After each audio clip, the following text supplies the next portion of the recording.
Hey, it's Larry. Thanks for listening. Happy New Year. Real quick, before we get into this episode, I had such an amazing, eye-opening, life-changing experience at the World Parkinson Congress in Kyoto that I want others to have that opportunity too. So Becca Miller and I and 24 of our PD community friends have launched a year-long WPC travel grant fundraiser. We're each doing a 2-week Facebook fundraiser. Mine's underway right now because my birthday's January 9th. All the money raised will be used to help offset travel costs so more people with young onset Parkinson's can attend the next WPC in Barcelona in 2022.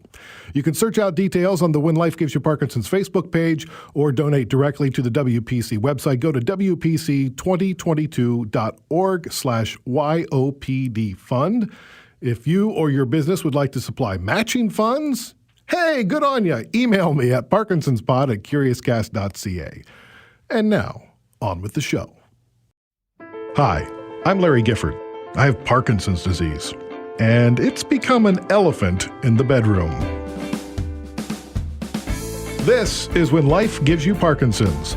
Joining me on this podcast journey is reporter and contributor Nikki Reitmeyer. An elephant in the bedroom? Mm-hmm. We've talked before about your sleeping on the podcast and your troubles with it, but what's happening now? Well, sleep isn't the only thing you do in the bedroom. No, not that. Lately, I've begun to act out my dreams. Really?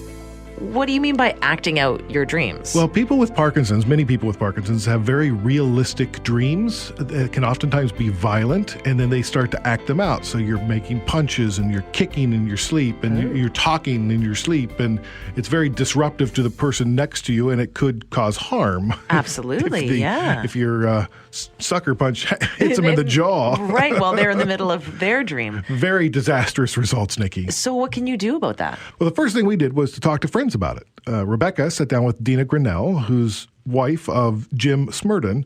He's 45. He's had Parkinson's since 2007. He's been on the podcast before. Dina reminded Rebecca of some of the advice she gave other care partners while they were in Japan. I said, get a good bed. Yeah. And I went, oh my gosh, I never even thought about that. But yes, that's great advice and something we hadn't thought about at all. So why don't you tell me more about that? Sure. The bed for me is an interesting one. I mean, for one, I covet sleep, and I know that sleep for Jim is a real big part of wellness. But it was also one of the first signs that I knew something was really up, is that he couldn't really turn over in bed. His tremor was so troubling at night in terms of rolling over, that it was this constant thing that was keeping me awake and keeping him awake. And so when it came time to get a new bed, we talked about it, and we made a huge decision to invest in a bed that would have the minimal motion transfer. And it was just a way to respect the fact that something was changing. We didn't know what it was at the time, but we needed to deal with it. And so since then, we've always really invested in that. And for me, it's about wellness for both my husband and the partner, and just recognizing that you've got to make some investments in wellness in order to take care of yourself. Well, and sleep is such a big part of quality of life. Yeah, and his sleep was always challenged, and particularly in those early days, both with anxiety as well as dealing with the symptoms themselves. And when you're not getting a fair night's sleep, how are you going to deal with the pressures of the day and healing and taking good care of yourself? So you're right, it's just such an important factor. It's, a third of your life, and it was a big thing for us. Well, Larry's starting to act out his dreams a little bit, just a little, and I think he notices it more than I do because it wakes him up. And I don't always wake up. If he does it early in the night, or maybe if I'm starting to come awake, because we both wake pretty naturally early.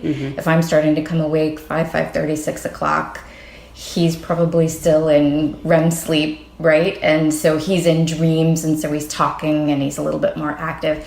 He said the other night he punched the ceiling. Now we live where we sleep is an attic, essentially renovated, and so we have a relatively low ceiling above us. He said he punched the ceiling and his hand hurt the next day, but I didn't hear or feel any of it. Does Jim have any of that going on? The doctors asked us about that every year for years, and it's just starting to happen now. Oh, okay. Yeah. Wow, after 15 years. Yeah. And so I can remember, up until last year, there was maybe 2 times that happened where he would be thrashing limbs in the middle of the night or shouting, like yelling out. It doesn't usually last for long, and the remarkable part is it comes with all of the energy that he's got in his body, but all I have to do is touch his shoulder and he knows and he wakes up. Wow. Yeah. Okay. Which is good. But you know what? That's something that they do talk about, and it's something to be really mindful of. Is you have to protect yourself because thrashing limbs can be dangerous. Yeah. Well, and Larry's larger than me by a good 100 pounds, so he's more concerned about it than I am. And I understand that, and that's maybe one of the reasons why he's more restless, in addition to all the symptomatic things. So do you think that getting something like a new bed would help? I do. And after talking about it, Rebecca and I made a big decision, and we went bed shopping. We're thinking more about our bed space and our private space and how we're kind of protecting our relationship and our sense of privacy and intimacy, and the bed is part of that. It's a kind of a great symbol of that. So we're going to get our bed in order. So we're thinking separate beds together. Yes. So how you can put like 2 mattresses together, like adjustable beds are that way, where you can put the 2 mattresses together, and they're either on the same box spring. You just put them both. It's the same size as like a queen or a king size bed, but then you're putting 2 of them right next to you. Just we would still share a space, but ideally we would have space that's separate enough that we're not waking each other up, that we can kind of have our own sleep experiences, ideally to us, while still sharing our bed space. All right, so off we go. Off we go. We'll see how Henry handles this. Okay. Hello. Who needs a bed? Oh, well, we were looking at a bed. Yeah. Yeah. Do you like a coil one? Do you like a foam? Well, so we're gonna get single beds next for to the each other. kids? No, for us. you? I've Okay. got Parkinson's, and so okay. so I move around a lot, understand. and Yeah, I yeah, understand. so And I wake him up. she wakes me up all the time. And, Oh, yeah, not the other way around. no. So, anymore. it used to be that way. Yeah. So I'm looking for more of a firm bed, and, and if you've got the beds that can tilt up or down, that I don't know if you have those. So, yeah, you can go firm, coil ones. How do you get up? Do you need the edge to brace do. yourself? You need stronger edge. Strong edge. So this one is a coil. Is that what that is? Coil. So Yeah. this one, do you want to sit on it and Okay. you can put your feet up if Here, you can. I'll take my. Don't mind the shoes. Leave the shoes. Oh no, I take the shoes off. Okay. This is a good So the backs come up. Oh my god. Oh, Henry would love this. Can I try The it? main advantage is to get off the bed Yeah. without help. Right. See, because that thing lifts you up in the back. All Yeah. you need to swing your feet to the side. Yeah, see that? Yeah, and that's Oh, that's nice. That would be really nice. Oh, you want to enjoy it with me? Okay, what are you doing there, bud? Wait on you. You're laying on me. What do you think of this bed? I think it's awesome. And then they're going to put a motor on it so I can lift the legs and the head. Do you like that? Yeah. I got to get up, bud. Let me get up. Don't move me. Thank you. Yeah, this is great. I really appreciate it. so Thank you. What'd you guys think? Awesome. Yeah. I know, we found the nicest salesperson ever. Yeah. And he seems to be sensitive to your issues, has dealt with people with similar issues in the past, getting in and out of bed. And I think we got really lucky with somebody who was willing to kind of take the time and think about our needs. Right. Very specific needs, and he didn't flinch. Nope, not at all. It was great. So it was great. What'd you think of John? Awesome. He's the best person I ever know. Wow, high endorsement. So you're seriously considering this idea of separate beds? Well, yeah. I mean, I think, well, for her safety, like I fear for that. But also, when we were in Japan, it was Henry, Rebecca, and I. So we got a room for 3. And so when you get a hotel room for 3, you think like 2 double beds or something. We walk in and there's 3 single beds. So I'm like, well, this is awkward. Oh. But then it was like the best sleep I had ever had because people were like, if she moves, I don't wake up because she's in her own bed. You know what, though? I don't think that there's a single person out there who has traveled with their spouse who can't relate to that. When you walk into the hotel room and you see there's 2 beds, and at first you go, what? We're not going to be able to sleep together in the same bed? But then you try it and you wake up the next morning thinking, maybe we need separate beds because I slept really well last night. So this just seems like the logical next step. Well, not to get too personal though, but won't single beds on a regular basis, not just when you're at the hotel, interfere with intimacy? It certainly could, but it doesn't have to. And to be sure that it doesn't, Rebecca and I actually met with nurse and sexual health educator Maureen McGrath. The incredible news is that you're staying in the same room. It's the geographical divide. So when you move into another room, that can actually make intimacy more challenging for a couple. Sleep is critical. For mood, for weight, for health, for productivity, for kindness, for, headaches. It's just so critical that people get the sleep that they need. And that's the priority. A lot of people might put sex before sleep as a priority, kind of food, sex, and sleep. They're all, needs and desires. But sleep is critical. And so I think it's actually very healthy of you to put that as a priority. And I think it's worth the investment. How do we create a space, or what should we do in our bedroom to make sure that the intimacy remains there even though we're physically separated? Absolutely. Well, number one, be able to push the beds together for those times when you do connect on a more intimate level. And so that can be a mattress pad that covers, a king-size mattress pad that covers the two twin beds. Make sure you don't have a television set in your room or an iPad. Don't bring your phones to bed. Make sure that your room is dedicated for sleeping and or for sex. We're screwed. Yeah. No, that's what you want to do. We can do that. Yeah. And then we'd have aromatherapy in there. That's good. Make your room an oasis. Yeah. Make it like a hotel room. Buy the most beautiful sheets you can, the highest percale count possible. Have a duvet that's down-filled if you're not allergic, a beautiful duvet cover. Have nice soft colors in the room, comforting, that will help you to relax and to sleep as well. Have beautiful lighting in your bedroom as well. And do not bring into your bedroom computers or iPads or iPhones. Leave those downstairs in a basket. Make sure your bedroom doesn't have a television set in it. Dedicate this oasis to sleep and sex, and that's it. Wow. Can you do that? Sounds very healthy. I think I could do it easier than you can. Okay, so do you recommend other people then have this type of very personal conversation with a nurse or with a sex therapist like Maureen? Oh, yeah, sure. Absolutely. I mean, I think it really helped Rebecca and I share our feelings with each other, and it's prompted more discussions afterwards. We talked to Maureen for like an hour or more, and we both have agreed that we think it's a really important discussion, so much so that we want to share it to help encourage others to have open communications over intimacy. Oh, okay. So we're going to listen to more of this session. Are you sure you want to share that intimate detail? Sure, absolutely. Here's Maureen.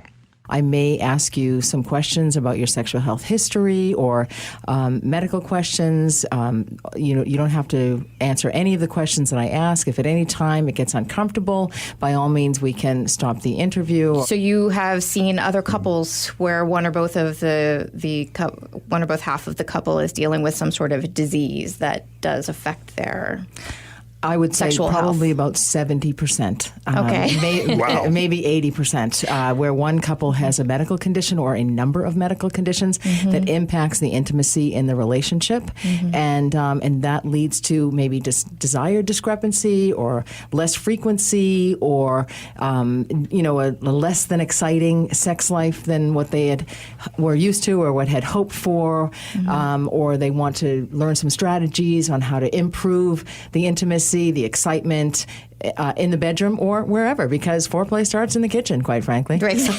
So let me ask you this. How do you define intimacy?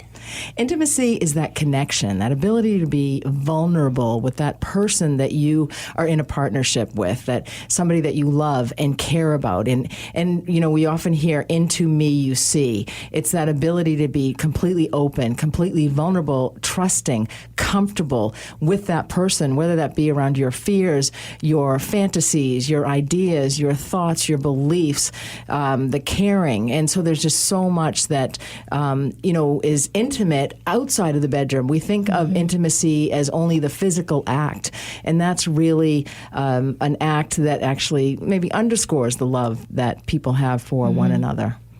Well, and I think that's something that Larry and I have talked about recently, because as far as general intimacy is concerned, we don't have a problem with that. Our intimacy, I would say, even in some ways, has increased since he's been dealing with Parkinson's.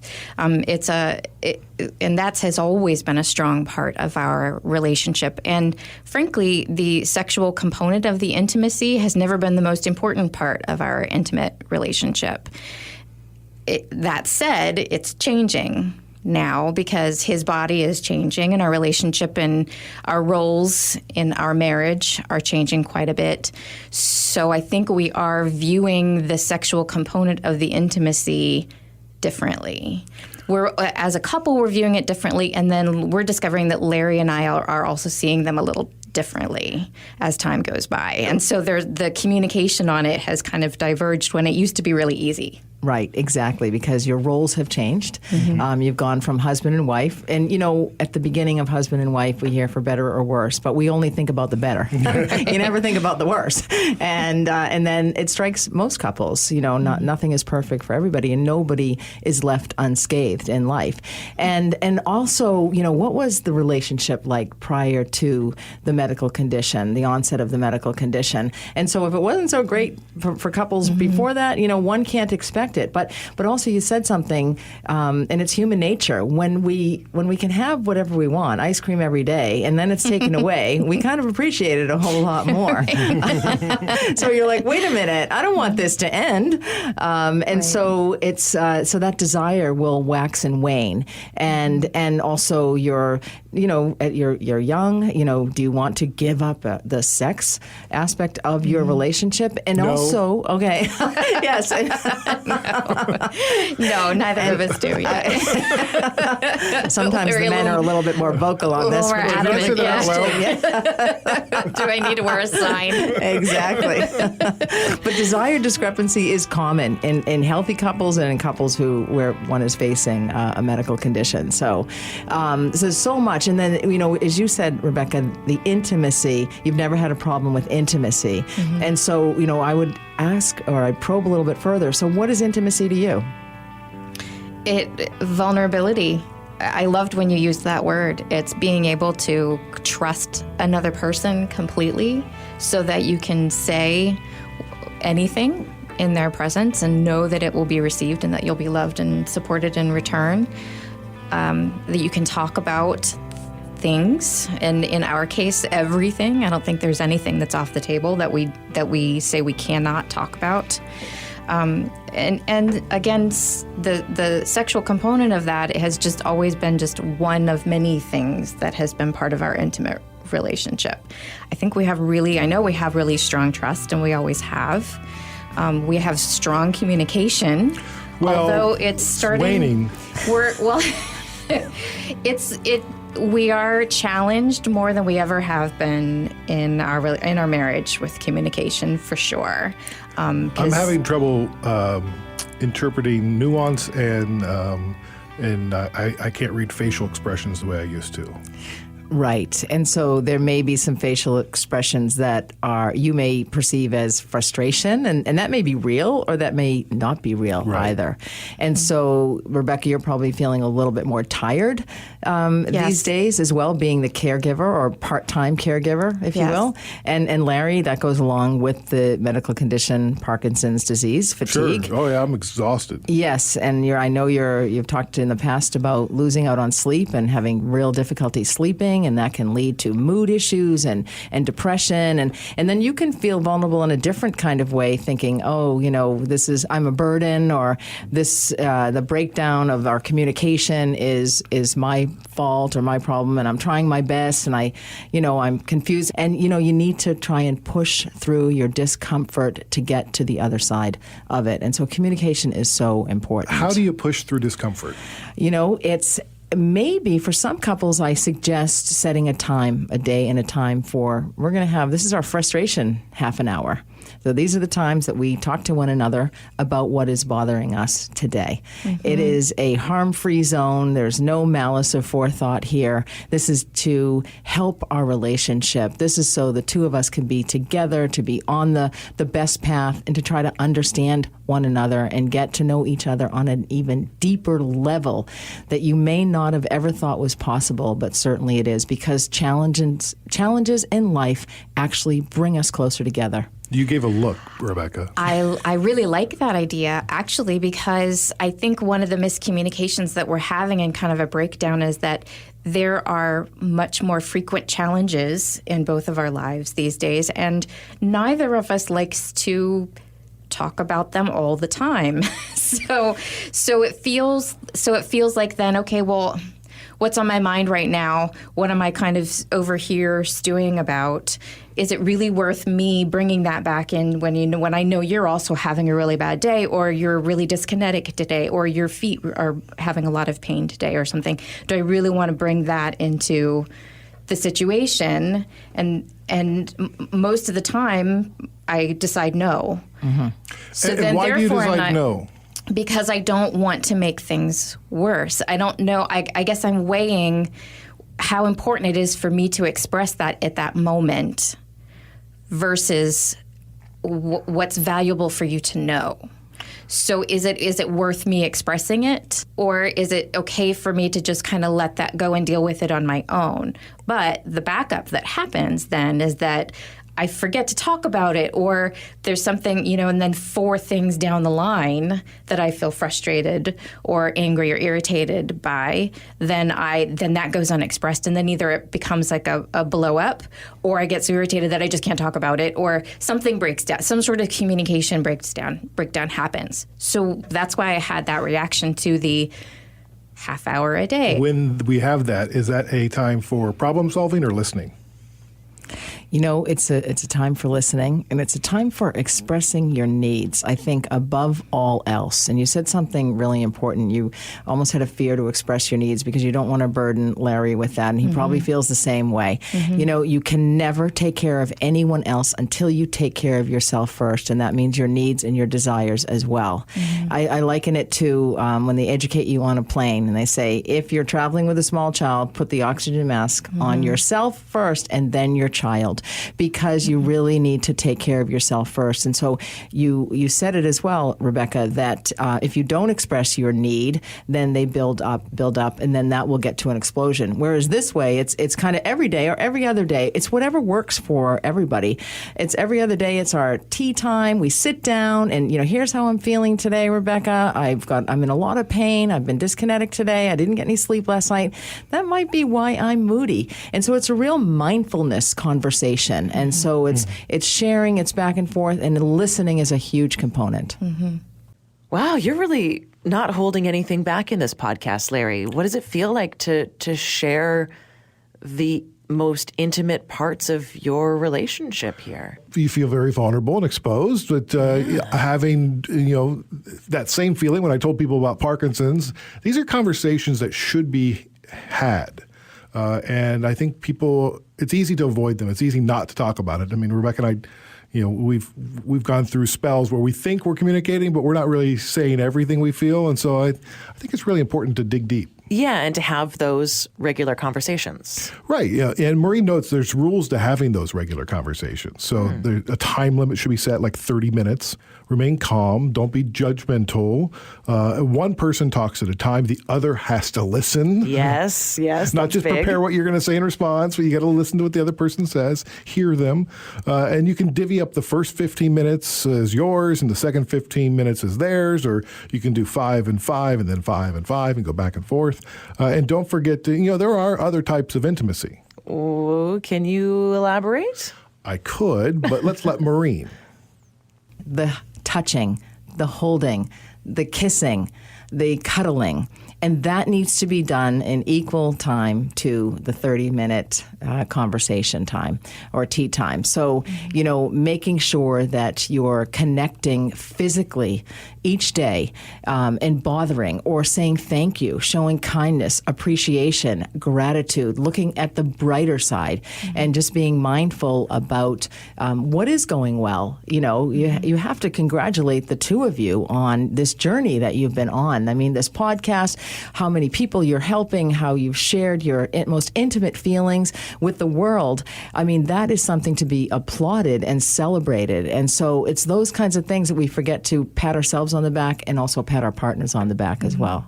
Let's piggyback off of what she was talking about, because that's a really good segue into the next level of things where Larry and I have noticed that our relationship in general has become less physical.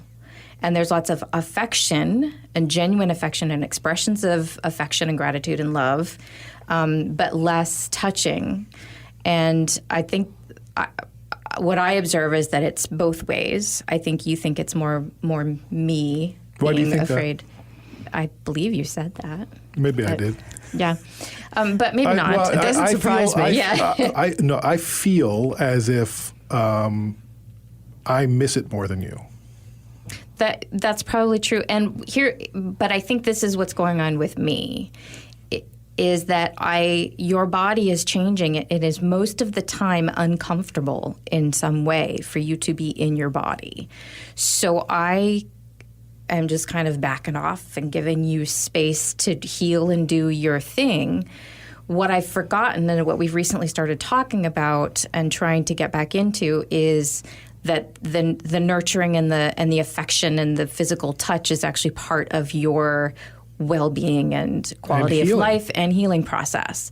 And so I had been kind of neglecting that in a way. And I think to some extent, if I'm going to be honest, I was afraid to touch you too much because there are parts of his body that are in pain or shaking and I'm not 100% sure what's going on and how I'm going to affect that. So rather than me taking the risk, this is uncharacteristic of our relationship, but rather than me taking the risk of touching and saying, is that okay, I just kind of backed off. See, and all along I was thinking I'm becoming less attractive and less desirable because I'm sick. That story you were telling yourself was that, right, which is not true. And we've talked about that since then because he was courageous enough to express that to me.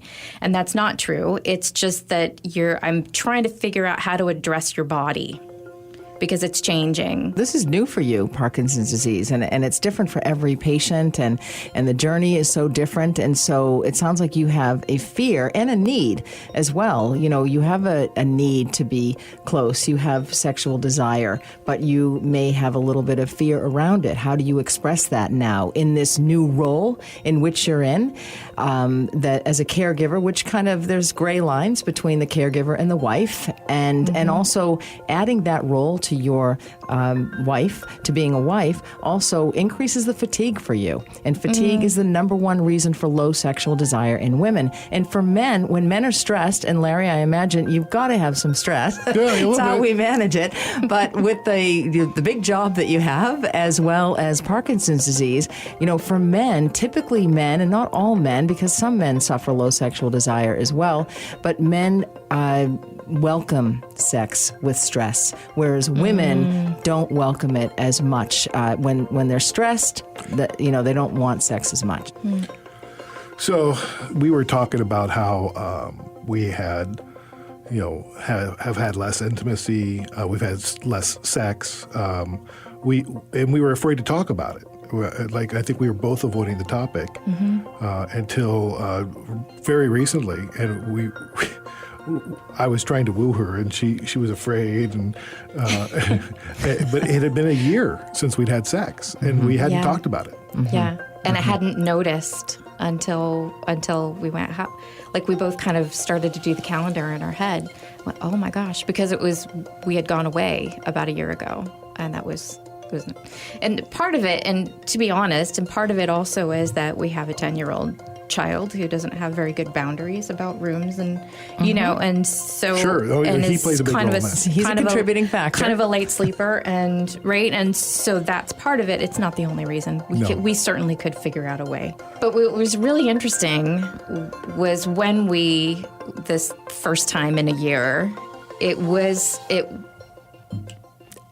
I said afterwards, I was like, it's like it was the next day after the time we'd done it before, because it was familiar and comfortable and intimate and felt nice and everything worked and we just kind of knew what to do, and it didn't. And there are some adaptations physically because of Larry's changing body and ability to, balance and do different things. Whoa. So we have to... But it certainly, it did feel, with these adaptations, it still felt very familiar. Everything seemed to just work just fine. So that was a reminder to us of just get back on the horse. Well, I'm glad you took care of that, because the definition of a sexless marriage, generally speaking, is sex less than 10 times a year. So you were in a sexless marriage. You might theoretically still be in one, having only had it once recently.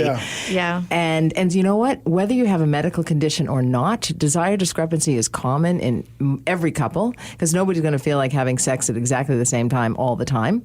But it just falls off the bed, if you will. And sometimes people don't even know why they stopped having sex. You may know why you stopped having sex, so that's half the battle. But you're absolutely correct. It's like, I take a page out of Nike's book, just do it. Right. And so that's really helpful, as you described, Rebecca. Right. It was so much more helpful. And then sex begets sex. It's like, hey, why didn't I do that in March? Yes. I certainly feel more comfortable doing it again now. Making sure that Henry is fast asleep and far away and all of that. But yeah, absolutely. It just felt, it was such a great reminder of, this is what I get out of that. Right. And this is how beautiful that is and how much that can enrich our relationship. And though we have a great relationship outside of it, that brought a different level to it. It's a cool connection. Yes. Oh, absolutely. And it may have been one of your fears and your needs as well that might have been taken care of in that 30-minute conversation about how you check-in, how you doing today. Yeah. You may have avoided some of that. And how important is an active sex life? It's very important, but we define sex in so many different ways. It's not, we think of sex as penetrative sex, penis and vagina sex, and that's not the only type of sex that there is. And there's a lot of couples out there that do not even want to engage in sex with their partners. So sex is defined as how you like to define it. But it begins with, as I said earlier, it begins in the kitchen. It begins with helping out if you can. It begins with a text message or a sext message or a note in the lunch bag or a kind word about somebody's blouse or their hair or thanking them for taking the trash out or, so really that foreplay leading up to more intimate times in the bedroom or wherever else. But sex involves BDSM, there's role playing, there's so many different aspects of sex, and it's really defined by the couple themselves. Okay, so we're really getting personal now with some of this information. Yeah, how's that make you feel?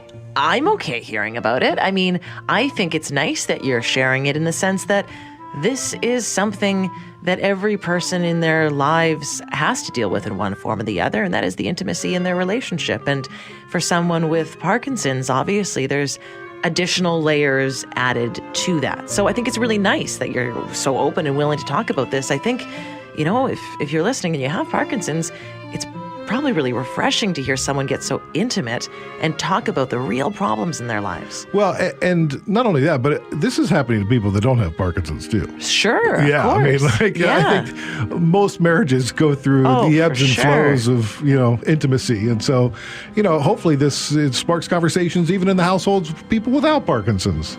Absolutely. I think you're right. I'm single and I'm going through ebbs and flows of intimacy. mostly the ebbs, but and the other part of this is, we're still young and I'm still, early on in my disease progression. But, as Parkinson's progresses and the more advanced you are, the more challenging sex can be.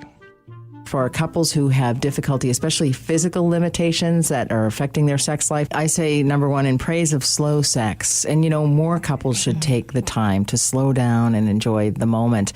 And so setting aside the appropriate amount of time, knowing that things may take a little longer or they may go a little faster.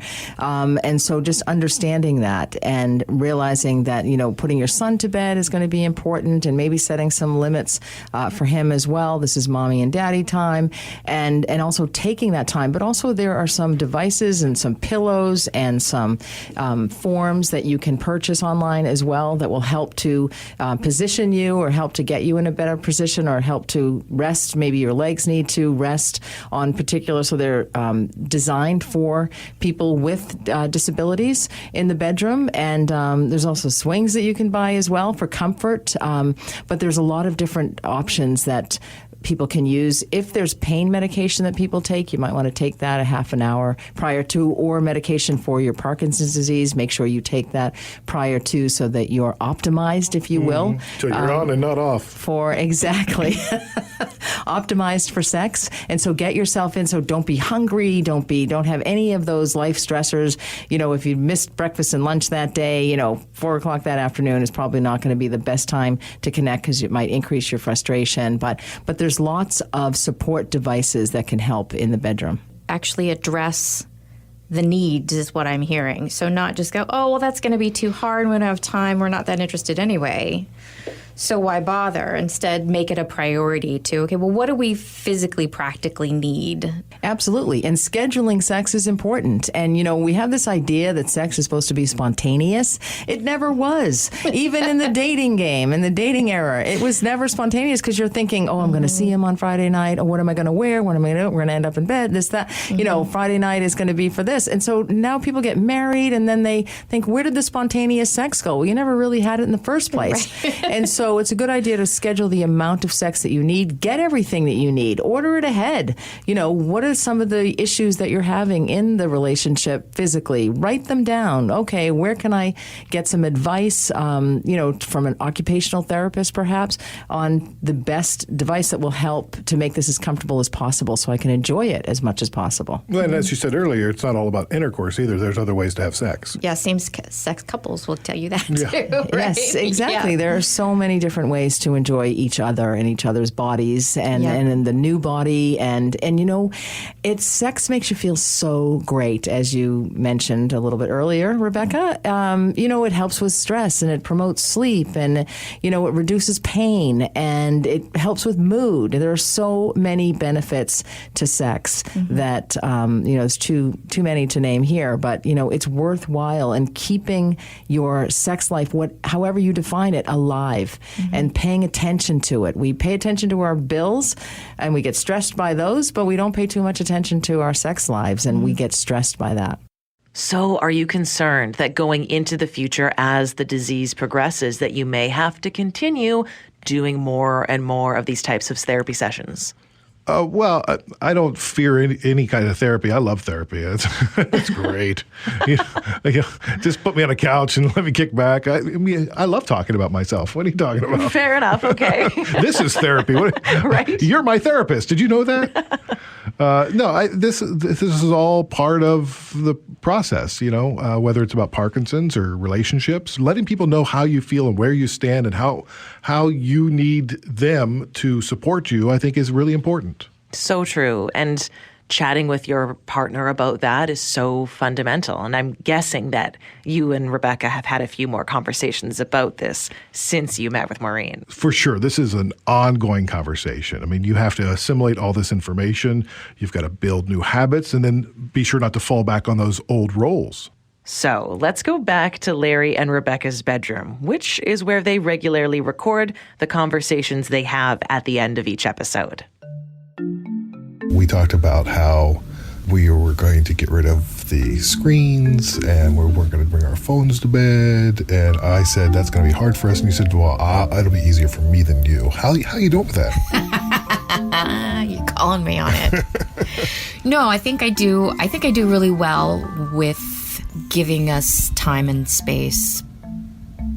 I don't want to focus on the screen so much. It's more about, are we taking the time to mindfully and presently communicate whatever's going on. Yes. And we have been better about that in recent weeks. And since our conversation with Maureen. And I would say we've been more affectionate, maybe more mindful to, at least, hug and kiss, and, more intentionally every day. Yes. I guess I forget because it was such a natural part of our marriage before that we didn't have to think about it. And I guess in retrospect, I'm not surprised that it's taking us more mindfulness and more effort, because everything I do now is more effortful. So why would this be different?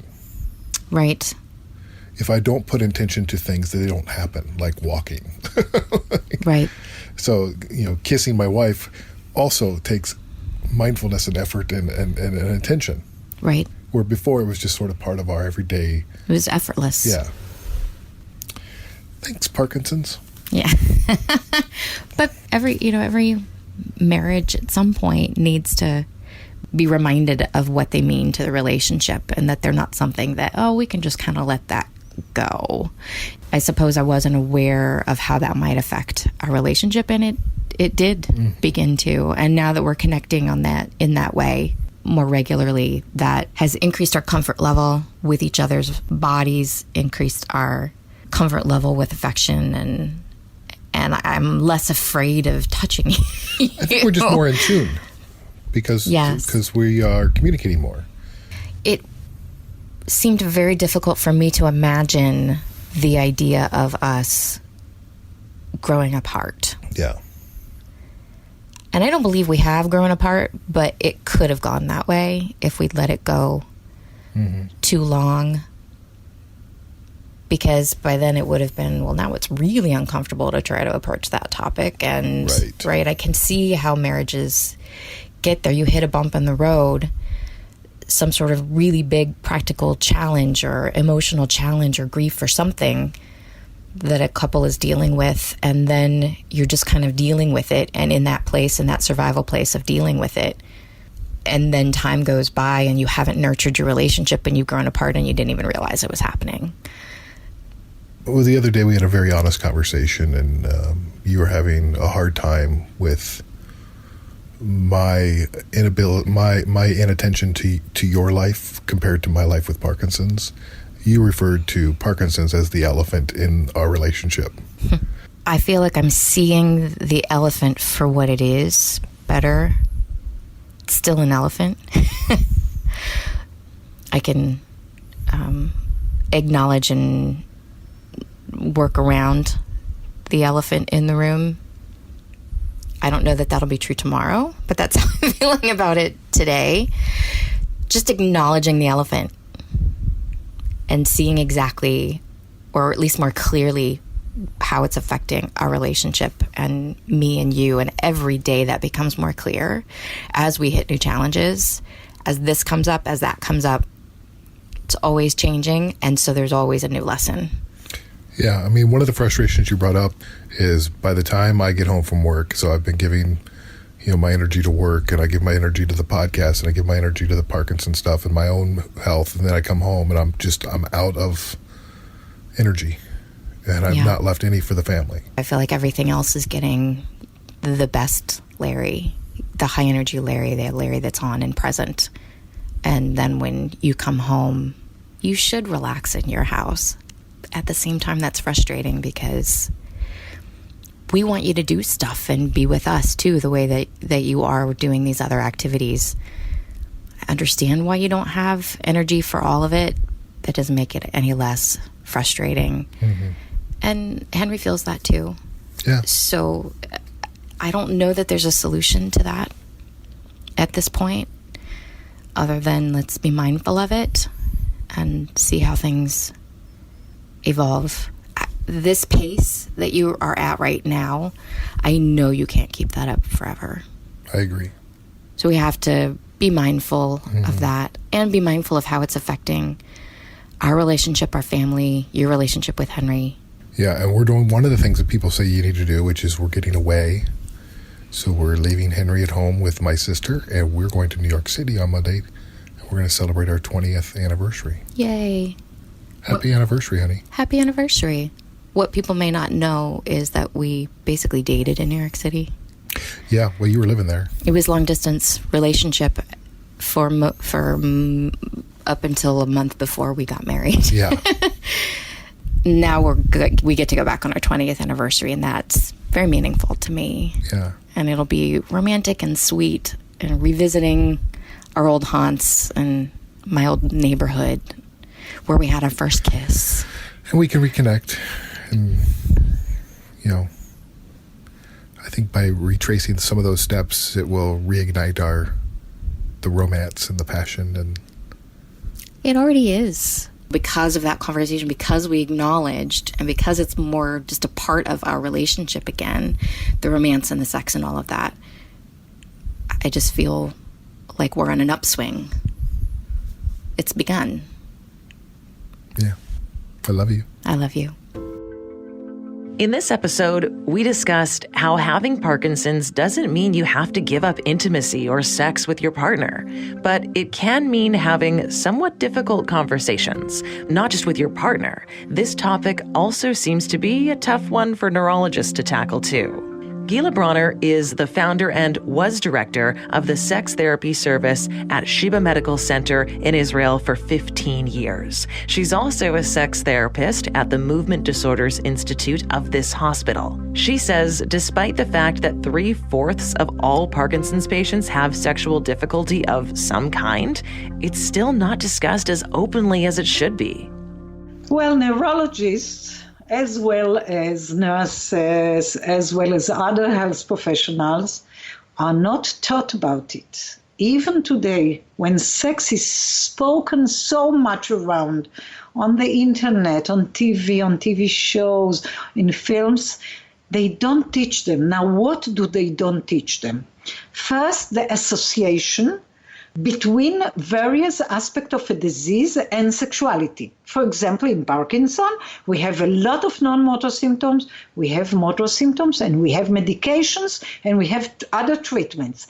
Nobody talks about it. Then you have to teach the neurologist how to open a discussion with your patient in a way that you feel good as a neurologist, and that the patient or the partner feel good. Nobody gives them instruction, and if they do, physicians have a lot of training in hospitals, and they have seniors who teach them all the time, and they analyze cases in order to learn more.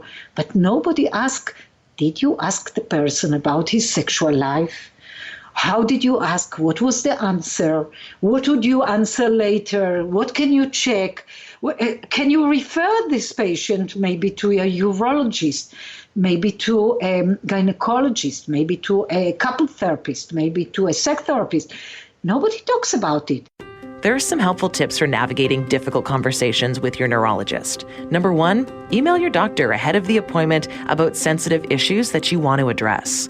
Number 2, make notes on the topics you'd like to discuss and bring 2 copies, one for you and one for your neurologist.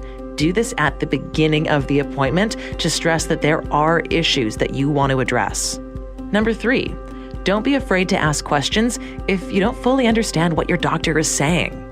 Number 4, bring up concerns even if your doctor doesn't ask about them. And number 5, remember, when you're at an appointment, it's Vegas rules. Your doctor's office is a safe space. What's talked about there stays there. Next time on When Life Gives You Parkinson's. Do you remember the first time you met Joy? I do. I remember. What was that like?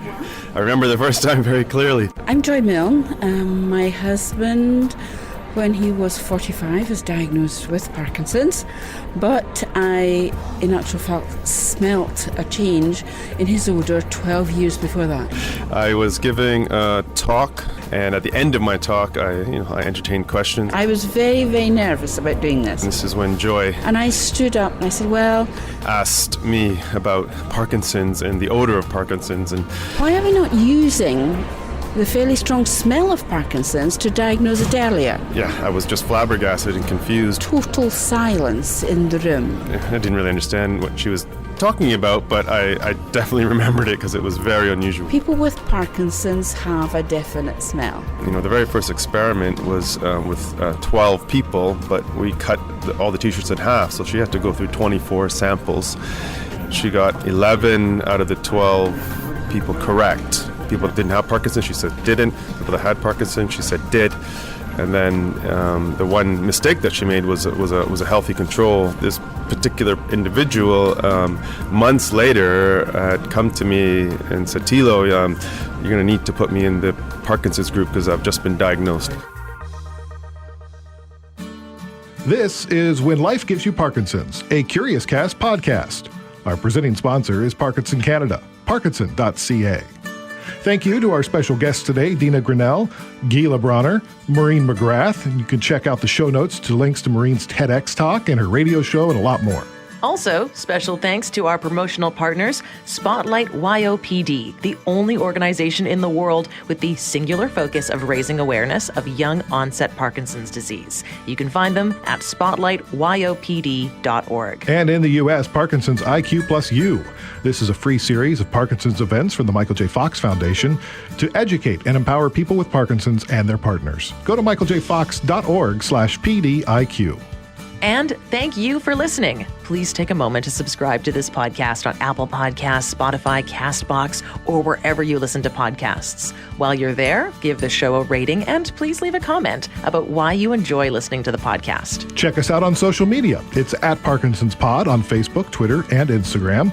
Email us at parkinsonspod@curiouscast.ca. And we'd also love to add your voice to the pod. We invite you to record your message at speakpipe.com/whenlifegivesyouparkinsons. Keep positive. Keep exercising. Keep listening. We'll talk to you next time.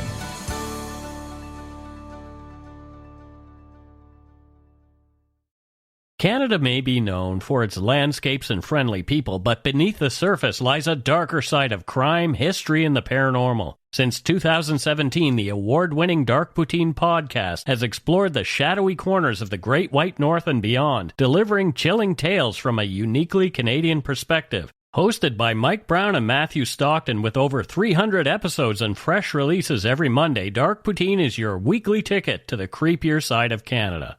Listen to Dark Poutine on Apple, Spotify, Amazon Music, or wherever you get your podcasts.